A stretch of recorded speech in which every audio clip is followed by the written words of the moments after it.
Bab 1536. Kerumunan terus berkomentar, tetapi Daryl pura-pura tidak mendengar mereka. Dia memandang Lord Kenny dengan tenang, dia tidak takut. Sebagai kaisar, kamu masih ingin mencuri wanita pria lain. Mari kita lihat bagaimana Anda menjelaskan diri Anda di depan semua orang. Daryl Darby. Pada saat itu, Ambrose mengepalkan tinjunya dengan erat dan menatap Daryl. Apa urusan keluarga kami ada hubungannya denganmu? Apa hakmu untuk ikut campur dalam urusan kami? Ketika dia mengatakan itu, mata Ambrose mendidih dengan penghinaan. Daryl adalah musuh bebuyutan Sekte Pijar. Pria itu telah melukai tuannya dalam pertempuran mereka sebelumnya. Kemudian, dia mengganggu keluarga Ambrose tepat saat mereka bersatu kembali. Ambrose tidak bisa memaafkannya. Daryl tidak tahu harus menangis atau tertawa saat merasakan kemarahan Ambrose. Saya yakin anak ini masih belum tahu bahwa saya ayah kandungnya. Kamu telah menghancurkan Sekte Pijar, dan ketika ayahku baru saja menjadi kaisar, kamu di sini untuk menimbulkan masalah lagi. Ambrose tidak bisa menahan amarah dalam dirinya. Dia memelototi Daryl dan terus berkata, arogansi dan kurang ajar seperti itu. Tidak akan sayang jika Anda mati. Jangan berpikir untuk pergi dari sini hidup-hidup. Ambrose mendekati Daryl perlahan. Wow. Banyak orang di sana mengkhawatirkan Daryl. Sial. Daryl dalam masalah. Ya, anak itu hanya dinobatkan sebagai pangeran, dan Daryl tidak punya energi lagi karena pertarungan itu. Dia bisa saja menyinggung siapapun, namun dia memutuskan untuk menyinggung pangeran baru ini. Apakah dia ingin mati? Saat orang banyak mendiskusikan itu, Ambrose sudah berada di depan Daryl. Mati, Daryl. Ambrose berkata dengan dingin. Dia mengangkat tangannya dan menggunakan energi internalnya. Itu menakutkan. Hei, jangan berpikir untuk menyakiti saudaraku. Anak kecil, beraninya kamu. Jika kamu berani menyentuh Brother Daryl, aku tidak akan pernah melepaskanmu. Dax, Chester, Dixon bersaudara, dan yang lainnya tercengang, mereka menegur anak itu dengan keras. Tak satu pun dari mereka berhasil memecahkan teka-teki itu. Ambrose adalah putra Monica dan Daryl. Secara bersamaan, Dax dan yang lainnya ingin bergegas menuju Daryl, tetapi mereka kehabisan energi, mereka tidak bisa sampai ke saudara mereka tepat waktu. Pada saat itu, Daryl hampir menangis. Anaknya tidak hanya tidak mengenalinya, tetapi dia juga ingin membunuhnya. Daryl telah gagal total sebagai seorang ayah. Ambrose, berhenti. Tepat saat serangan Ambrose hendak mendarat di Daryl, Monica berteriak dan segera berlari ke arah mereka untuk menghadang Daryl dari serangan itu. Bu, mengapa kamu membantunya? Ambrose tertegun dan bingung. Dia memelototi Daryl ketika dia menanyakan pertanyaan itu. Menamparkan. Monica menamparkan wajah Ambrose. Kerumunan terdiam saat tamparan menggema di seluruh area. Ambrose mencengkeram wajahnya, dia bingung. Dia memandang Monica dengan linglung dan bertanya, Bu, mengapa kamu memukulku? Monica telah memanjakannya sejak dia masih muda, dia nyaris tidak memarahinya, apalagi memukulnya. Namun, dia memukulnya karena Daryl. Ambrose, kamu tidak bisa mengatakan itu tentang dia. Dia adalah ayahmu, ayah biologismu. Monica sangat gelisah. Suaranya bergetar saat dia berteriak pada Ambrose. Bab 1537. Apa? Ambrose bergidik mendengar itu. Pikirannya kosong, dia benar-benar bingung. Wow. Pada saat yang sama, seluruh kerumunan meledak. Sebagian besar dari mereka memandang Daryl dan Ambrose dengan kaget. Itu anak Daryl. Pantas. Lihat, sudah kubilang bahwa Daryl tidak akan berdiri tanpa alasan. Ya ampun, hubungan mereka terlalu berantakan. Dax dan Chester juga tercengang. Beberapa detik kemudian, Chester adalah orang pertama yang sadar kembali. Dia terkekeh ketika dia menoleh ke Ambrose dan berkata, aku bertanya-tanya mengapa anak kecil ini terlihat seperti Daryl. Jadi, kau keponakanku. Kemudian, dia tertawa. Dax juga tertawa dan berkata, hei, kamu Ambrose, kan? Jangan terlalu bodoh, bagaimana bisa seorang anak menyerang ayahnya? Minta maaf pada ayahmu, cepat sekarang. Setelah mereka melalui semuanya, ternyata Ambrose adalah anak Daryl. Itu adalah alarm palsu. Namun, Ambrosius tidak melakukan apa-apa. Dia memandang Daryl dengan ekspresi yang bertentangan, tetapi dia tidak mengatakan apa-apa. Pada saat itu, gelombang emosi menguasainya, dia tidak bisa tetap tenang. Dia selalu berpikir bahwa Lord Kenny adalah ayah kandungnya. Lebih penting lagi, Matteo telah berhasil mencuci otak Ambrose dan menanam benih dendam terhadap Daryl dalam dirinya. Dia telah memperlakukan Daryl sebagai musuhnya. Dia tidak bisa menerima bahwa musuhnya adalah ayah biologisnya, Ambrose. Monica berjalan ke arah putranya dan berkata, "Cepat, bantu ayahmu berdiri. Mari kita kembali ke alam semesta dunia dan tidak pernah terpisah lagi." "Apa yang kamu katakan?" Mata Monica penuh cinta dan harapan. Ambrose masih tidak mengatakan apa-apa. Setelah beberapa detik, Ambrose menghela nafas dan menggelengkan kepalanya. "Bu, aku tidak mau ikut denganmu." Kemudian, dia berbalik dan berjalan menuju Lord Kenny dengan tekad di matanya. "Kenapa, Ambrose?" Monica tercengang. Daryl juga mengerutkan kening, dia tidak mengerti alasan putranya. Ambrose menarik napas dalam-dalam dan berkata, "Lord Kenny selalu menjadi ayahku." Pria muda itu terdengar bertekad ketika dia mengatakan itu. Dia bahkan tidak melihat Daryl. "Kamu." Monica sangat marah, dia menghentakkan kakinya. Dia menunjuk Ambrosius. "Bagaimana kamu bisa mengatakan hal seperti itu? Daryl adalah ayah kandungmu, bagaimana mungkin kamu tidak mengakuinya?" Monica hanya merasakan kepahitan di hatinya. Dia pikir dia bisa memiliki reuni yang menyenangkan dengan putranya karena dia baru saja menemukannya. Dia tidak menyangka bahwa Ambrose akan menolak Daryl sebagai ayahnya. "Mengakui dia sebagai ayahku." Kesedihan yang dialami Ambrose selama bertahun-tahun meledak seketika. Dia berbalik ke arah Monica dan terisak. "Mengapa saya menginginkan dia sebagai ayah saya? Di mana dia saat semua orang menggertak kita? Di mana dia saat kita berpisah?" Ambrose menjadi sangat gelisah saat air mata terus jatuh. Suaranya juga serak. Kemudian, dia menunjuk Daryl. "Sudah bertahun-tahun, sudahkah kamu mencoba mencari ibu dan aku? Saya yakin Anda bahkan tidak tahu bahwa Anda punya anak. Katakan padaku." Daryl menarik napas dalam-dalam. Dia merasa sangat bersalah. Kemudian, dia berkata dengan getir, "Ambrose, maafkan aku. Aku ayahmu, dan ini semua salahku." Anak itu benar, dia tidak melakukan tugasnya sebagai seorang ayah. "Jangan menyebut dirimu ayahku." Ambrosius menggelengkan kepalanya dengan marah. Kemudian, dia memeluk lengan Lord Kenny. "Ini ayahku. Kamu tidak pantas mendapatkan gelar itu." Bab 1538. Tidak layak.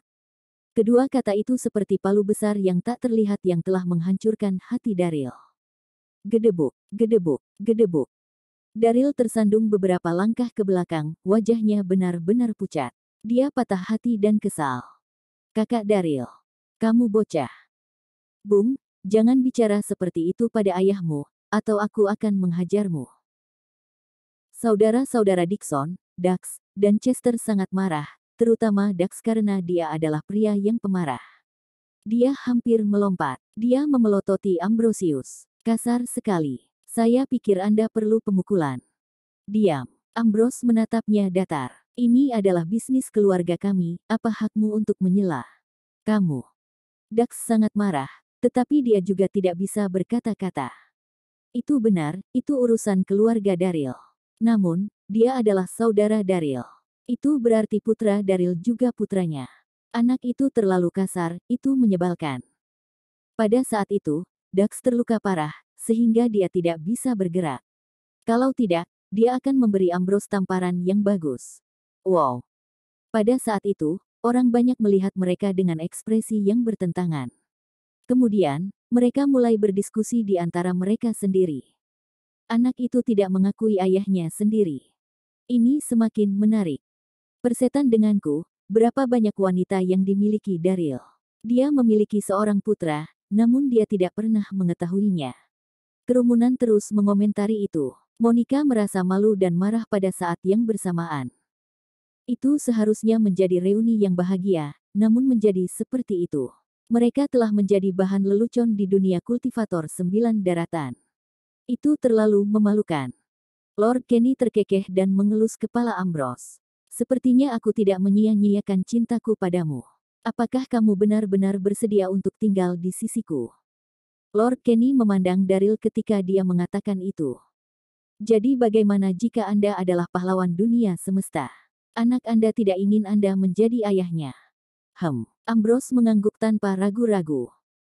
Meskipun dia adalah putra kandung Daryl, dia tidak memiliki perasaan terhadap pria yang lebih tua. Dia pikir akan lebih baik untuk tinggal di sisi Lord Kenny. Bagus, itu keren. Lord Kenny senang mendengar jawabannya. Dia tersenyum pada Monica. Sayangku, Ambrose telah memutuskan untuk tinggal, kenapa kamu tidak tinggal juga? Aku tidak akan tinggal di sini. Monica menggelengkan kepalanya. Kemudian, Monica menatap Ambrose. Kamu benar-benar tidak ingin mengikutiku ke dunia semesta. Monica bingung, air matanya mulai jatuh lagi. Ambrose tidak menjawab, diamnya adalah satu-satunya jawaban yang dia berikan kepada ibunya. Namun, matanya memiliki sedikit keengganan. Ambrose ingin bersama Monica. Namun, dia benar-benar menentang Daryl. Sayangku. Tuan Kenny menghela napas. Dia menatap Monica dengan kilau di matanya. Kamu tidak mau tinggal di sini, dan itu semua karena Daryl, kan? Iya. Monica bahkan tidak perlu memikirkan jawabannya. Dia akan selalu berterima kasih kepada Lord Kenny karena telah merawatnya, tetapi dia hanya memiliki Daryl di hatinya. Fakta itu tidak akan pernah berubah. Lord Kenny adalah pria yang hebat, tetapi Monica bukanlah seseorang yang akan mengubah keputusannya terus-menerus. Tuan Kenny menghela napas. Jika itu masalahnya, maka saya bersedia mengizinkan Daryl tinggal di sini. Bagaimana kedengarannya? Dia berjalan ke arahnya. Dia memiliki senyum di wajahnya, tetapi matanya mengungkapkan rasa dingin yang halus di dalamnya. Bab 1539. Apa? Monica tercengang. Dia ingin Daryl tinggal di sini. Tapi dia adalah kaisar sekarang. Bukankah dia takut orang akan berbicara di belakangnya? Monica berbalik untuk melihat Daryl. Astaga. Tiba-tiba, Lord Kenny menusukkan titik akupuntur Monica dengan cepat. Kamu. Monica gemetar, tapi dia tiba-tiba tidak bisa bergerak. Dia memandang Lord Kenny, dia kaget dan marah. Apa yang sedang kamu lakukan? Sayangku, maafkan aku. Lord Kenny tersenyum, tetapi matanya penuh tekad. Aku tidak bisa membiarkanmu pergi dengan Daryl. Ambrose dan aku tidak bisa hidup tanpamu. Dia akan merawatnya, memberikan semua yang dia inginkan dan terus memanjakannya. Dia telah kehilangan dia 10 tahun yang lalu, dia tidak akan kehilangan dia lagi. Kamu. Monica sangat marah sehingga dia mencoba menginjak kakinya. Dia terdiam. Ambrose menatap mereka dengan tenang, dia tidak mengatakan apa-apa. Dia setuju dengan cara Lord Kenny. Dia berpikir bahwa mereka bertiga, dia, ibunya, dan Lord Kenny, adalah keluarga yang sebenarnya. Meskipun Daryl memiliki hubungan darah dengannya, dia masih orang luar. Tuan Kenny. Daryl mengepalkan tinjunya erat-erat, dia sangat marah. Tuan Kenny. Teriak Dax marah. Matanya merah karena kegilaan. Dia menunjuk Lord Kenny dan berseru, kamu telah mengambil anak seseorang. Namun, Anda masih ingin mencuri wanita itu. Betapa tak tahu malu. Orang seperti ini sebagai kaisar. Chester juga berkata, sebagai kaisar, bukan ide yang baik untuk mengambil orang yang dicintai orang lain, kan? Chester juga marah, tapi dia selalu tenang dan tenang, jadi dia tidak berteriak. Astaga. Ekspresi Lord Kenny menjadi gelap. Dia menunjuk Daryl dan berteriak, ambil Daryl dan saudara-saudaranya. Dia sudah menjadi kaisar, namun Daryl dan orang-orang itu masih menyebutnya sebagai Lord Kenny. Jelas bahwa mereka tidak menghormatinya. Mereka sangat tercela. Atas perintahnya, Florian adalah orang pertama yang bergegas keluar sambil berteriak, turunkan mereka, jatuhkan mereka. Kemudian, Florian membalik pergelangan tangannya, pisau melengkung muncul di tangannya. Kemudian, dia bergegas menuju Dax. Kaisar Dunia Baru dan Daryl sebelumnya terlibat dalam pertempuran yang kacau balau. Keduanya sangat kuat, jadi Florian tetap bersembunyi demi keselamatannya sendiri. Karena Daryl dan yang lainnya terluka, energi internal mereka belum pulih, jadi ini adalah waktu terbaik untuk menyerang mereka. Pada saat yang sama, banyak tentara dan penjaga kerajaan mengepung Daryl dan yang lainnya. Sebagian besar tentara juga terluka, mereka hampir tidak memiliki kekuatan yang tersisa. Namun, Lord Kenny baru saja menjadi kaisar baru, dan semua orang ingin mendapat pujian. Meskipun sebagian besar dari mereka tidak memiliki energi pada saat itu, mereka masih bergegas maju. Florian, kau penjahat yang tak punya tulang dan tak tahu malu. Bahkan jika aku mati hari ini, aku harus membawamu bersamaku. Dax meraung keras dan menghadapi serangan Florian secara langsung. Seluruh dunia semesta tahu bagaimana Florian telah menjebak Daryl sebelumnya. Kemudian, dia ingin mengambil keuntungan dari Daryl ketika pria itu dalam bahaya. Dax sangat marah tentang itu. Dentang.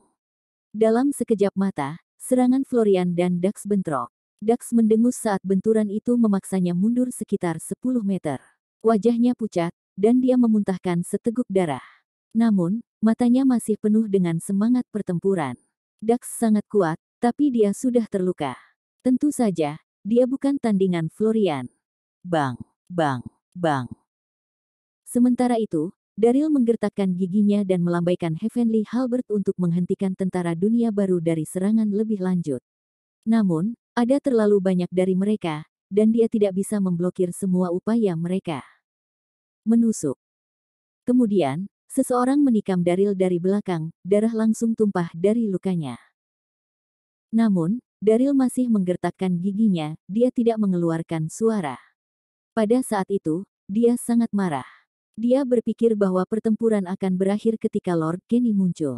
Dia tidak menyangka pria itu akan menyerangnya karena Monica. Pria tanpa hukum seperti itu. Bab 1540. Ini buruk, Daryl sudah selesai untuk saat ini. Ya, bahkan putranya sendiri tidak akan mengakui dia sebagai ayahnya. Sekarang, seseorang telah mengambil wanitanya juga. Ini adalah akhir dari seorang pahlawan. Para penonton mendiskusikan situasi dengan nada pelan saat mereka memandang Daryl dengan kasihan. Daryl. Monica berteriak keras saat melihat Daryl terluka. Tolong jangan biarkan sesuatu terjadi padamu. Anda tidak bisa membiarkan hal buruk terjadi pada Anda. Kemudian, Monica memohon pada Lord Kenny. Tolong jangan bunuh Daryl, biarkan mereka pergi. Aku berjanji akan tinggal di sini bersamamu. Saya berjanji kepadamu. Monica hampir kehilangannya.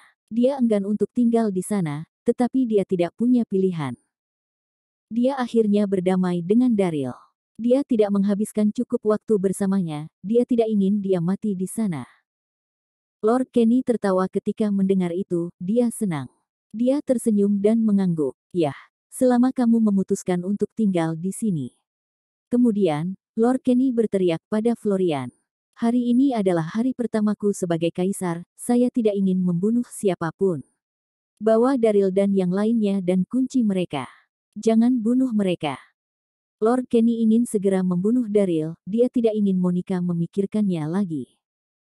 Namun, dia mengenal Monica dengan baik. Jika dia membunuh Daryl di depannya, dia tidak akan pernah mendapatkan kasih sayangnya.